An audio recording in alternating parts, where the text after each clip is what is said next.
My name is Beth Myers. I am a partner at Burns Levinson here in Boston. I practice employment litigation representing individuals. I'm also a board member of the GLBTQ Advocates and Defenders, better known as GLAAD. GLAAD, if you don't know, is an organization working in the courts and through policy to create change and a society free from discrimination based on gender identity and expression, HIV status, and sexual orientation. I myself am an out lesbian in the workplace and in my life generally.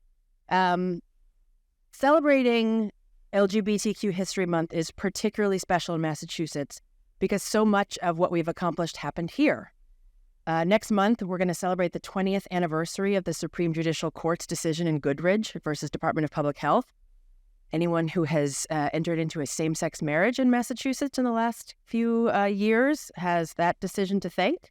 That was GLAAD's lawsuit that made it the first state in the country, the first place in the country, where same-sex couples could legally marry. We're going to be honoring the 14 plaintiffs that were involved in that litigation at GLAAD's Spirit of Justice Award Dinner on November 9th. Everyone is encouraged and welcome to attend. The history of Goodrich, I think, is instructive for the current moment that we find ourselves in this ongoing struggle for LGBTQ equality and justice. While our community rejoiced in November of 2003, powerful leaders, Republican and Democrat, from our then current governor and attorney general to leaders in the State House and the Senate, were already mobilizing to undermine and undo the ruling. The lead counsel in that case, Mary Bonato, a staff attorney at GLAAD, described the moment as opposition set in about 1 nanosecond. The national response to Goodrich was similar.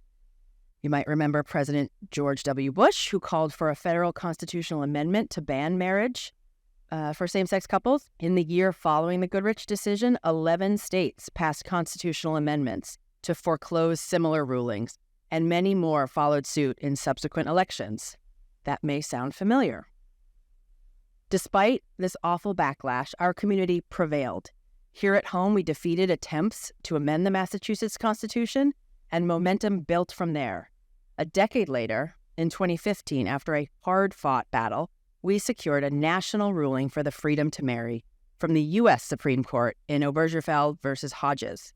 That victory came with an important assist from the business community. Indeed, 379 businesses and corporations across the country signed on to a brief that was filed with the court, arguing that marriage equality was good for their bottom line and for our economy.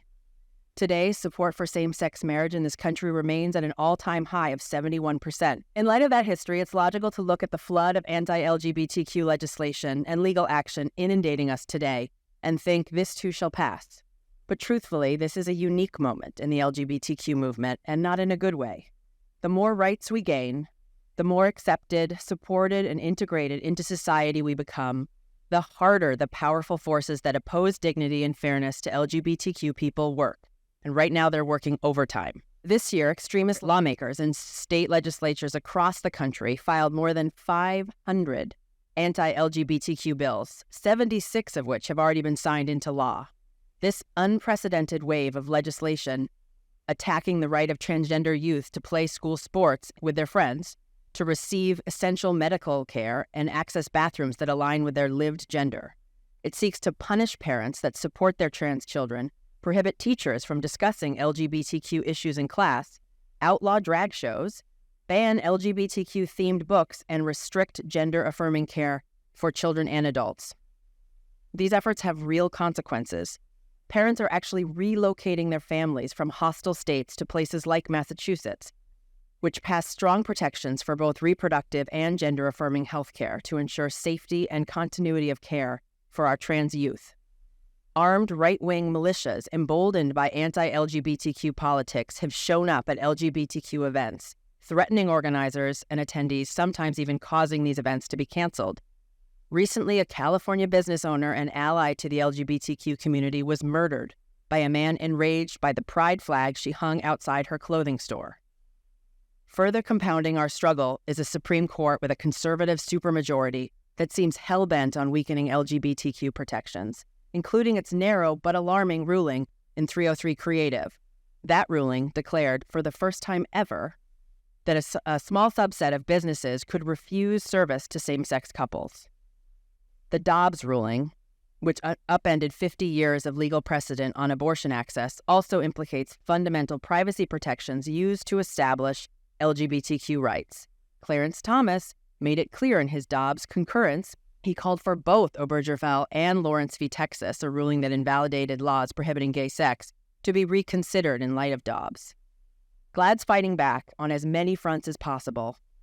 In Alabama, we're challenging the criminal ban on medical care for transgender adolescents. Although we won in the district court, the decision was overturned by a panel of the 11th Circuit Court of Appeals. We've recently asked the 11th Circuit to reconsider the panel opinion and preserve the injunction, barring the law from being enforced. We're preparing for a full trial in a couple months in December in our challenge to Florida's law banning health care for transgender adolescents, in addition to a challenge to the state's restrictions on access to care for transgender adults. In New Hampshire, we're challenging a school censorship law that chills teachers' ability to talk to students honestly about race, disability, and LGBTQ identities. It feels great to fight back, but litigation isn't the only way we win. And a court decision, as we've seen with the Goodridge ruling, isn't ever the end of the battle. In the aftermath of Dobbs and 303 Creative, for example, our allies stepped up to mitigate vulnerabilities or potential vulnerabilities for LGBTQ people created by these decisions. In the wake of 303 Creative, for example, Michigan Governor Gretchen Whitmer signed comprehensive non-discrimination protections for LGBTQ people into law.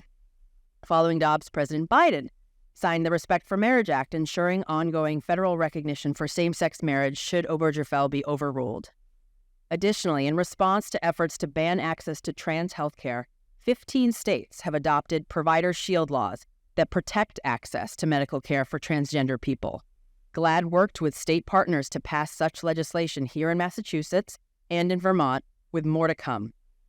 We're never powerless in the struggle for equality and justice, but more than ever, we need strong allies. We need growth. The business community can play an important role in this movement because you influence the terms for a lot of our public life. Through product development, physical infrastructure, your customer service policies, employee programs, advertising, and so forth. It's incumbent upon businesses who see themselves as LGBTQ allies to examine their business policies and practices through an equity lens and adjust them accordingly.